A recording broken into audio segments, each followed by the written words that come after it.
What's up, lovely people? I am 2Bricks and I'm back in with the next installment of my Think Like a Designer Lego series here. So what you're looking at now is something that I did not think was going to ever happen because I just kept putting it off and delaying it. But finally I've broken ground on my official ultimate playset scale 2Bricks rendition of the Ghost from Star Wars Rebels, Rogue One, and soon to be in the Ahsoka series, I assume, because everybody else is coming back, so why wouldn't the Ghost? So this is an absolutely monumentous day for me. I'm so excited. I have made about, I've sort of stopped here at roughly the halfway point of the model, and I decided that now would be a great time to talk you through some of the different play features and things that I'm trying to figure out and work into my design. And I'm so thrilled because I have a lot of stuff already figured out. This is kind of also a part 2 for me because I actually attempted to build the Ghost way back when Rebels first came out, and my Lego collection was nowhere near as substantial as it is today, and neither was my Lego knowledge. And to be honest, the parts that we had available to us were not as useful as they are today. So really everything is in my favor, so I'm very happy to be able to now revisit the Ghost and bring you guys this model. So this is roughly the same scale as my ultimate playset scale Millennium Falcon. That's the version 2, the much larger one. And it's probably going to be about as long as the UCS Razor Crest, somewhere in that range. So to give you a rough idea of the size that we're working with here, everything is scaled to the dome piece that we got from the official set, which is probably going to be one of the only pieces that made it in from that official set, as far as specialized elements anyway. Everything else has to be highly specialized and customized to be able to accommodate all of the crew members. And I have made sure that there is room for everybody. And all of the living spaces and interior that is present in the ship will be present here as well and accessible for play, with the exception, of course, of some hallways and things that run around the internals of the ship that I just simply don't have room to add. But all the major rooms and things that you would want to see are going to be here. So let's dive in and take a look at some of the progress that I've made so far. So like with the Ultimate Millennium Falcon that I did previously, the scale is very important to me here. So what I've done is I've found some reliable looking drawings online that represent the front, side, and top views of the ship, and as well as the I also have the Phantom to scale, and I had them printed out. So this one is to scale, so that I can use this as my kind of grand guide, and then these are to use for things like measuring angles, so I can see which kind of wedge plates and things will fit for the certain type of angles that I need. And then what that allows me to do is constantly check my accuracy without too much fuss and make sure that I'm not going any kind of wildly off in any kind of particular dimension. And of course, you know, since it is a Lego model, I'm translating the shape, there are going to be certain things that can't be 100% exactly precise, but thus far everything in here is pretty much to the stud, the size and shape that it should be, with maybe the exception of this front cockpit here being just slightly wide. Like just this front portion, it feels like it should narrow in a little bit sharper of an angle, but that had to be the size that it is to accommodate all of the minifigures that are sitting in the cockpit area. So you can access the cockpit just by opening this little window, and you can just kind of get a good view in there, and you can see all the figures sitting down in there. But also this whole lid comes off, and I'll show you that in a little bit. Also, we can access the bubble turret here to place our Ezra Bridger minifigure to be firing, and you just move the cannons out of the way to get access to him, and he's in there, and I'll show you that up close a little bit later on. But he's got a nice little kind of, you know, he's got nice little control sticks for the cannons, and we have the swiveling, rotating turret under here as well. We have the opening cargo bay door, like so. And then that connects into a fully usable play space on the inside of that, which I will again show you in a little bit when I take all of this off. These large wing sections, in addition to being really tricky to figure out in terms of like the shaping of how I was going to make them meet up, are attached on the side here with hinges, so I can actually open those up, which is really cool. And then the top turret there can accommodate a figure, so you can probably just barely see Zeb's head poking out of there. And there is actually an action feature with that, which I'm very excited to get in and show you as well.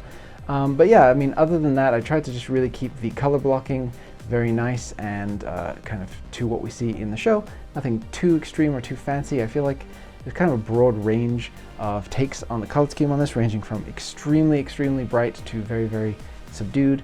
and I've tried to kind of meet in the middle. So I'm using a lot of the sand blue. I'm breaking up the brighter blue patterns there with different tones of blue as well, just to try to really give this a sort of a slightly worn and battered look a little bit. I'm using some different color yellow there for the stripe detail, so it's not just consistent all the way through, and just putting a little bit of asymmetry here and there across the design from left to right. I don't want it to be exactly alike, but I also don't want it to be distractingly patchy either, so it's a fine balance, but I think it's going okay so far. I do have some of these side greeblies, but again, I didn't want to go too crazy because I'm not really basing this purely off of the Rogue One version where there is a ton of mechanical detailing. I really want to stick closer to what we see in the show, specifically because the Ghost actually changes in seasons 1, 2, and 3. I'm kind of going for the season 2 and 3 later versions where there's some modifications to the underside, there's some different shaping under there and stuff like that. But we do also have, for season 3, I believe we have the 2 stripes here on the cockpit bubble, which are not represented because Lego didn't know that that was going to happen when they made their set. So, but yeah, I'm kind of doing a little bit of a mishmash, but I really want to just kind of represent, the ultimate kind of, when you think of the Ghost, all of the things that you may think of and may relate to, I want it all to be present in here. So this is as far as I've gotten. So you can see I have not progressed back much further than this, but there is a really rigid Technic structure inside of here. So this is all incredibly sturdy, and I can just keep going back. That is the plan. And then here we have a puffer pig chilling out. This puffer pig has been activated, so somebody's been running around the ship scaring it, and it's now blocking this entire hallway. When this section is in place on the other side, these actually open up, but the puffer pig will not fit in there, so I have to find another spot for it. Maybe, I haven't tried yet, but maybe down in the cargo bay it might fit.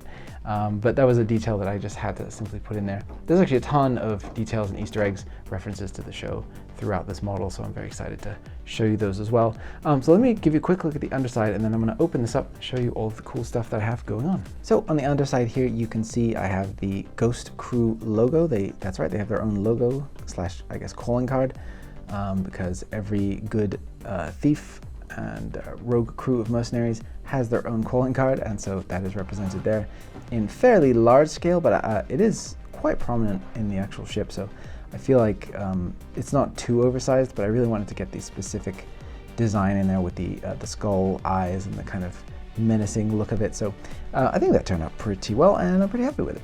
There was a tiny little sticker. It was on a 2x2 tile that came on the original set that I still have, but it just obviously wasn't going to fit the purposes for the scale that I wanted, so I went ahead and brick built it.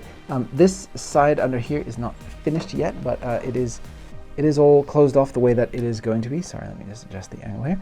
So I just haven't put the kind of paneling detail and stuff into this, but this is essentially finished up under here. So this section is flat, and then there's a little bit of a raised extra section here, and that has some blue, again continuing from the above section there, and some extra piping detail.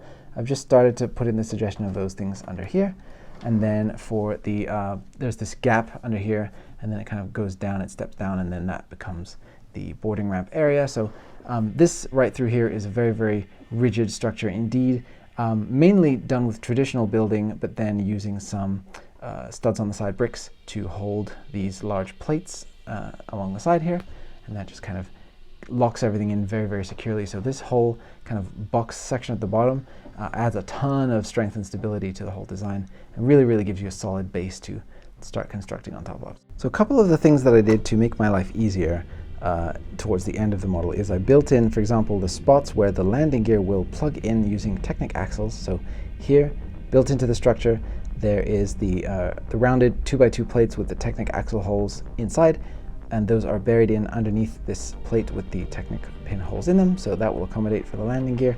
And then back here we have the spots for the other two as well. So even though I don't have the landing gear built and designed right now, I don't have to worry that later on it won't fit.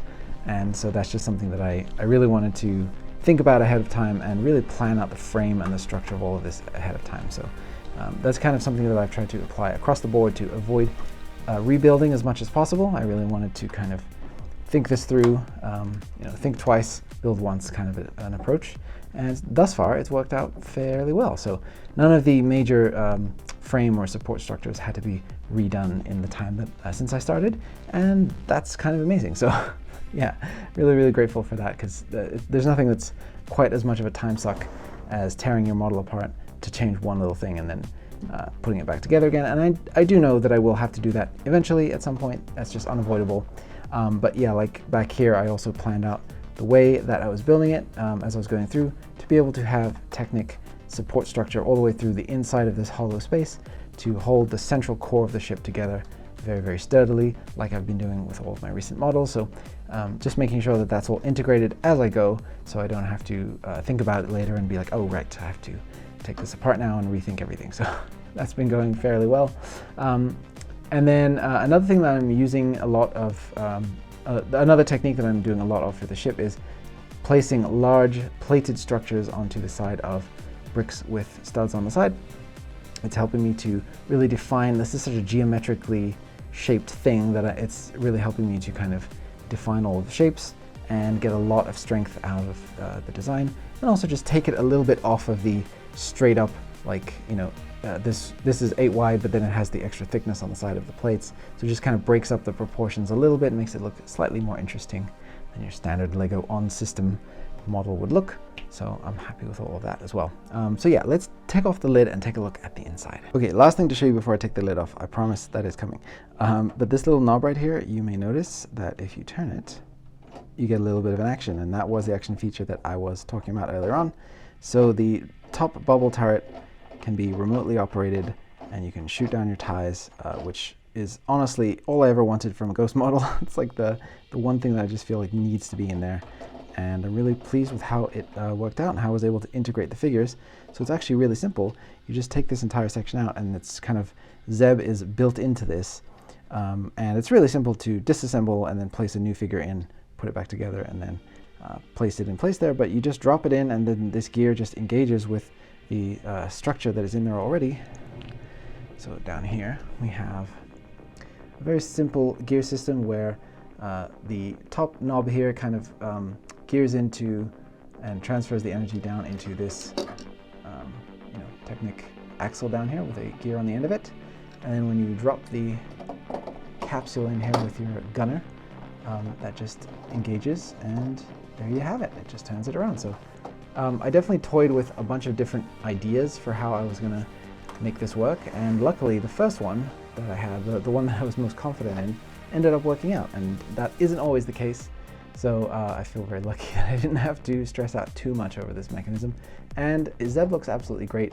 Look at him there. He's just ready to absolutely mow to some ties. So absolutely fantastic. So yeah, there's a variety of figures that can fit in, and not everybody, I believe, will fit, because everybody in Rebels has weird shaped head and hair gear, or hair and headgear. But I know for sure Zeb does. Ezra can fit in there, and I'm pretty sure you can get a Kanan in there too.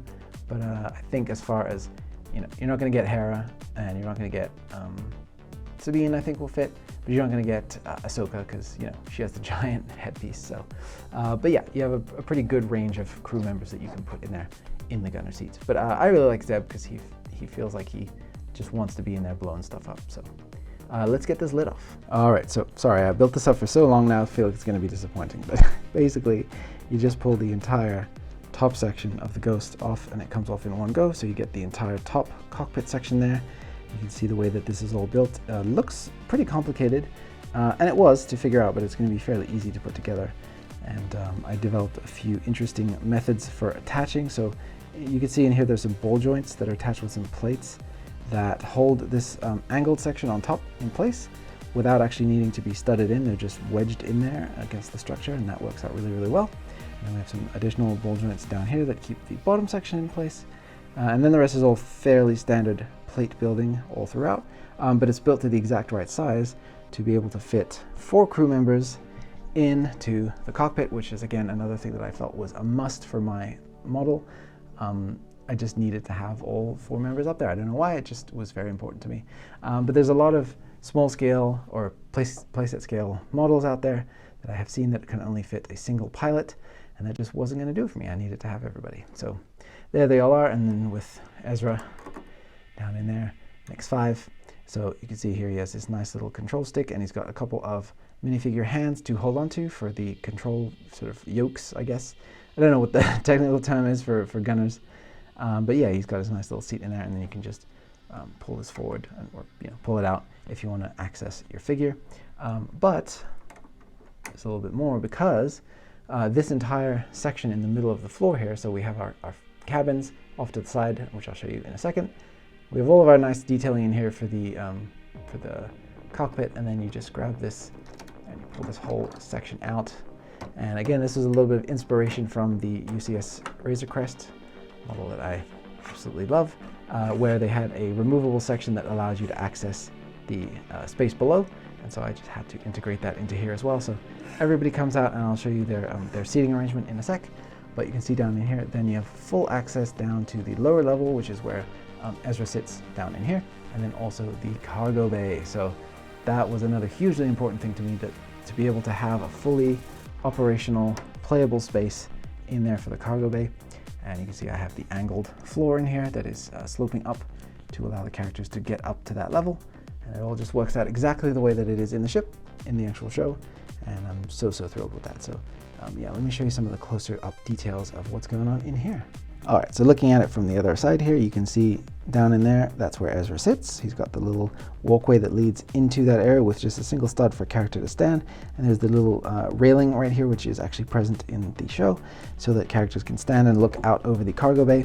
And we have the yellow ladder here that leads characters up to the flight deck, and there is actually a hole in the flight deck section to allow characters to climb up that ladder, so it all fits in and connects together. Actually, again, just like the UCS Razor Crest. So clearly I've been inspired by that model. And then back here I have just a simple indication for the door back here that would lead to the secondary cargo hold. And then down in the middle here we have the very prominent caution tape kind of stuff here. And then so if you push down on the doors in the middle here, they open. This is all able to open, and I'm now closing it from below, so there is a gap under there, which allows for the cargo bay to open and then be closed. It's a little bit of a tight fit, but it does work. Like you can see right there. So you can actually drop cargo down through there, or characters, minifigures can make their escape down through there. And I actually ended up using also panel pieces along the wall here, just to give, where I could, to give a little bit of extra, tiny bit of extra usable space for characters to be standing, where their arms aren't going to be hitting the wall. So I did the same thing on the other side there as well. So it is hard to look down in there, but you can place your figures down in there. You can place cargo, and you can actually see from the front, like I said, all the way down into this space. And it just makes for a really nice, it just makes for a really nice feel of realism, the continuation of the space through, especially being able to come up the ladder, go down into the gunnery station, or continue up the ladder and go to the cockpit. It all just works out really nicely. And you can see down in there the ladder as well to access the gunnery top turret there, the bubble. Oops, one of my guns has gone astray. Yeah, and then so the characters can fully access all these different areas in the ship. And that's something that was, again, super important to me. If you've been following along any of my larger series, like the Hogwarts build, the Serenity, being able to access all the different spaces from a minifig point of view is important to me, as you know. So let's put the floor back in, and we'll take a look at the individual cabins. All right, and the figures have been removed now, so you can see the space that they have to sit. So the two seats down here are lowered down for Kanan and Hera to be able to sit down in there, and they can actually see Ezra down below, which is, again, like how it is in the show. There's actually a gap down there that they can see into the gunnery station. And then the back characters here have these seat rests that are adjustable. So Ahsoka's one sits a little further back because she has the big Leku piece, the big kind of tentacles coming off of her head. And then the one here for Sabine is a little bit more forward. And then I just have these very simple panel pieces back here to represent the seat backs for the pilot and co-pilot. Again, just to allow for the maximum space to fit the figures in there. So when I place Hera down in here, her Leku or head tails go down over that panel piece perfectly, and it has just enough space for that to fit. So that was, something, again, a design consideration, because I knew that I wanted to have Hera sit in the pilot seat, of course, so I had to design it with her in mind. And again, we just have a bunch of different console pieces in here, just all kinds of different things to make it seem lively and controllable. And then these extra areas in here that are kind of dead space I'm using for cargo storage. So there's a couple of Ahsoka's lightsabers in there, and then we have just these jumper plates in here to allow some crates to be placed and not get too stuck down in there. But yeah, basically these are going to just be free cargo space areas because you don't want to waste the space. So I'm going to go ahead and open these up on either side so that we can get a look at the interior. So there you go. I wanted to just give you guys the maximum kind of viewing angle. Actually, let me adjust my lights and then we can have an easier time seeing down in here because it's very dark right now. 1 second. Okay, so starting up towards the front, we have Kanan's cabin, and each of them has the double bunk here, which is part of the design, although only the back ones are technically usable by characters just because of the way that the space requirements in here. But I did want to still indicate the the nice orange bunk to be in there. But yeah, I just didn't have room for everybody to fit. But yeah, Kanan has his lightsaber on display. He's proudly now a Jedi once again. And he also has the holocron, which contains the final message by Obi-Wan Kenobi to everybody in the Jedi Order to run. And then also a prayer mat or like a meditation station down in there. And then each of the rooms, in order to maximize the usable headroom there, I had them step down into the room. So each one has 2 steps that go down there. And then there's also a vent in each room for air conditioning, because I'm sure it gets stinky with all the different crew members running out on missions and then coming back to rest. But yeah, then the actual, each of the bunks are 3 studs deep, so there's plenty of room in there, so Kanan can be napping away back in here. Absolutely no problem. Oops, his ponytail always gets in the way. But yeah, there he is, you can place him in there.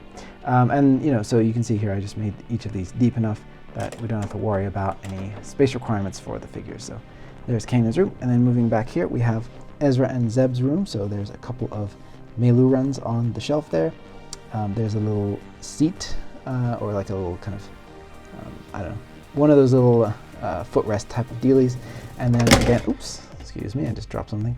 And then a little, again, a meditation mat for Ezra to be practicing his focus. And then up here I have just a clip included to hang the kind of royal blaster that Zeb carries, kind of a signal of his importance.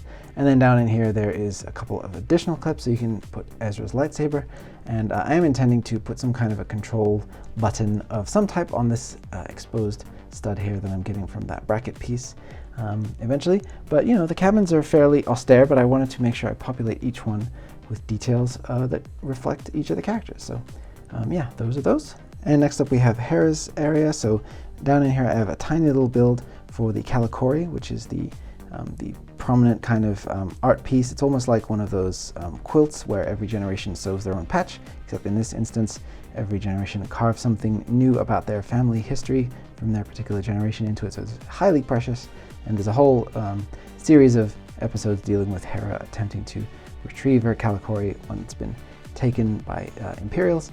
So watch the show if you haven't. Rebels is excellent.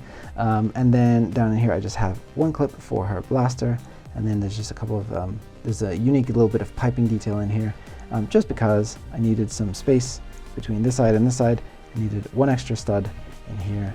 I just happened to work out that way, and so I just filled it with a little pipe with some red on it, just to make it feel kind of Star Warsy.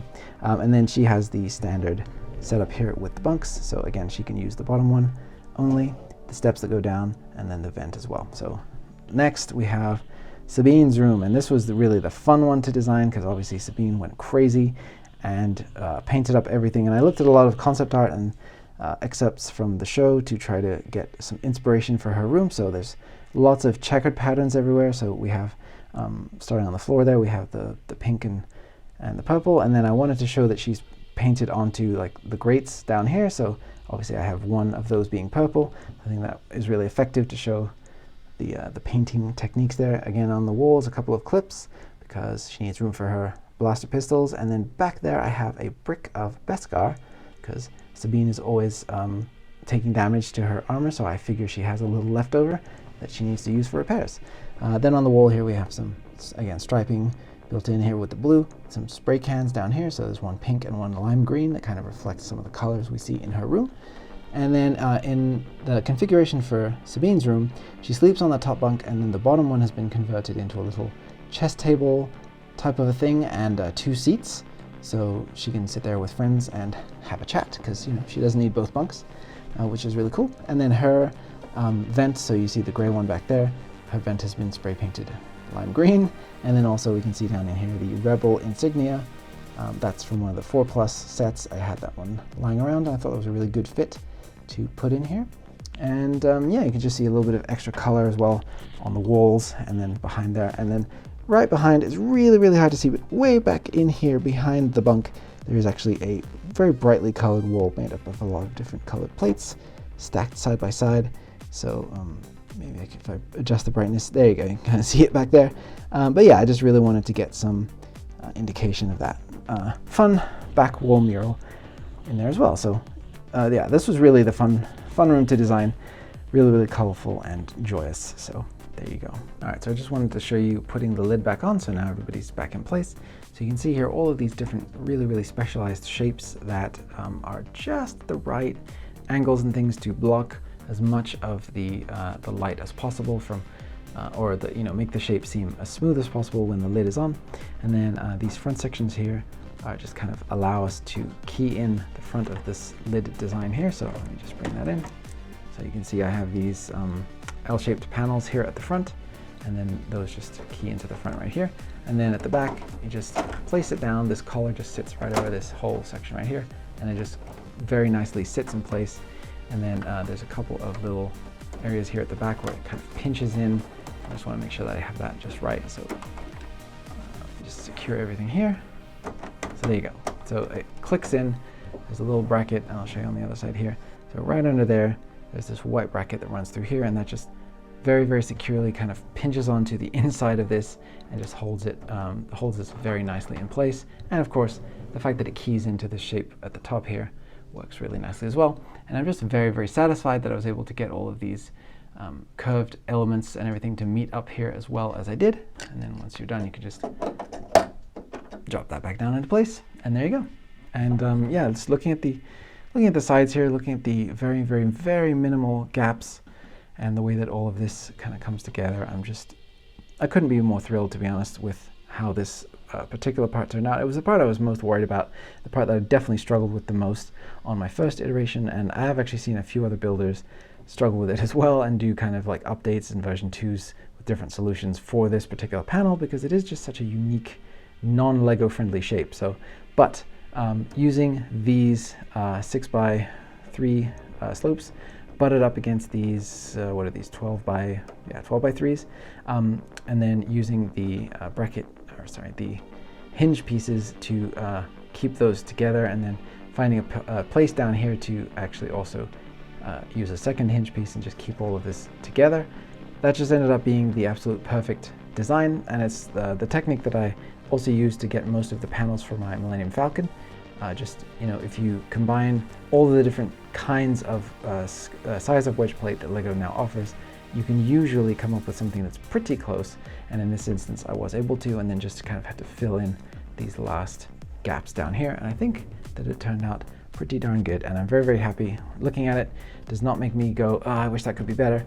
Looking at it makes me think, yes, that is correct. That looks right. So yeah, really, really happy with all of that. And the fact that everything is so openable just really makes me happy too, you know, because this is designed to be a Ultimate Collector Series playset.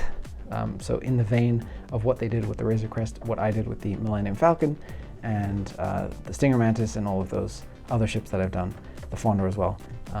It's a playset at heart, but a really accurate, nice looking playset, which, you know, would probably, if this was a Lego set, it would probably be, when it's all finished and everything, and included the Phantom and Phantom 2, it'd probably be like a $600 set as well.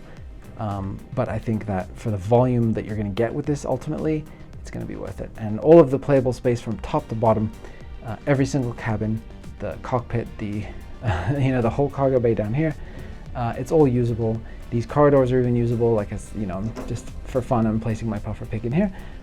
But you know, that could be for all number of other type of things. You could store speeder bikes down in here, or who knows what. So yeah, I'm just really thrilled with the amount of playability that I'm getting so far, and I'm really excited to extend this back. So this is going to be the kind of galley slash lounging area back here, and then we'll have a corridor that leads you up to the Phantom, which will be sitting up here somewhere way in the back, and then all the engines will be back here too. So all of this space down here is kind of a waste because it's mainly underside structure, and then there's a big fin that goes right down the back of this.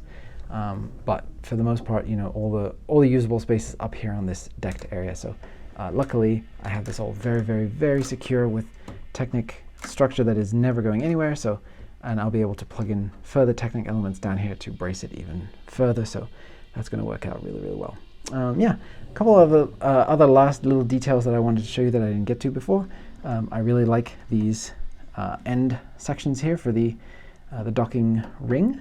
I think that works out really well. And we've got the door in there that's supposed to actually, literally, this is meant to be a door that opens up into the, you know, the other person's ship once you've docked.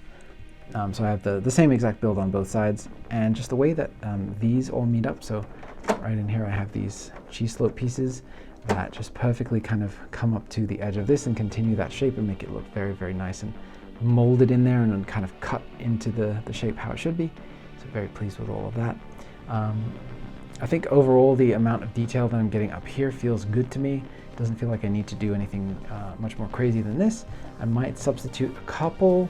I'm gonna maybe see one or two of these slope pieces. I might put a little bit of light gray, sprinkle that in throughout there. I might not, I might change my mind once I see it, but I think the overall feel of the detail, and you know, also these windows and everything that I'm getting in here for the cockpit, it all feels just about right to me, and it definitely is pleasing when I look at it. This section was very fun to put together, and using these hinge pieces connected one into the other with the ratcheting hinges to give you that little bit of kind of vent detail across the middle of that. I really like how that worked out. I'm actually using glow-in-the-dark pieces right here, unintentionally.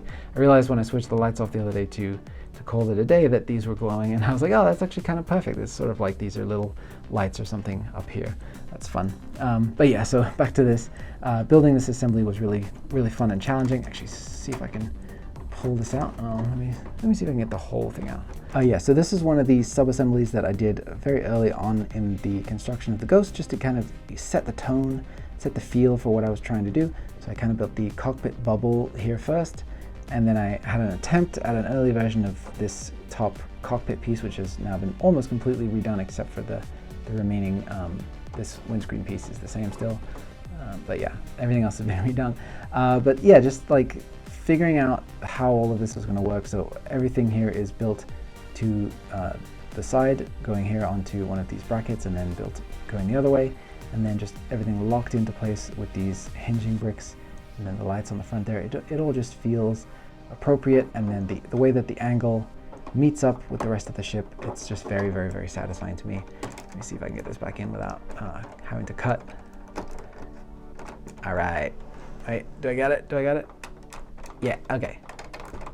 Nope, I didn't get it. Okay, I gotta cut. Okay, there you go. So yeah, the way that the angle of this plate just kind of meets up so perfectly with the front here, and just kind of feels like it's all continuing one piece there. It just all feels very satisfying. And look down in there, right down in there, you can see there's a cheese wedge piece that just perfectly fills a teeny tiny little hole in there and makes this section just feel ever so slightly more whole.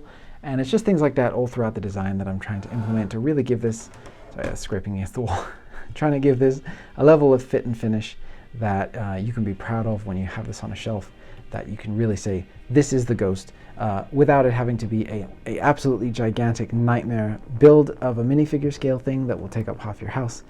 This is probably closer to half, or maybe closer to 2/3 minifig scale.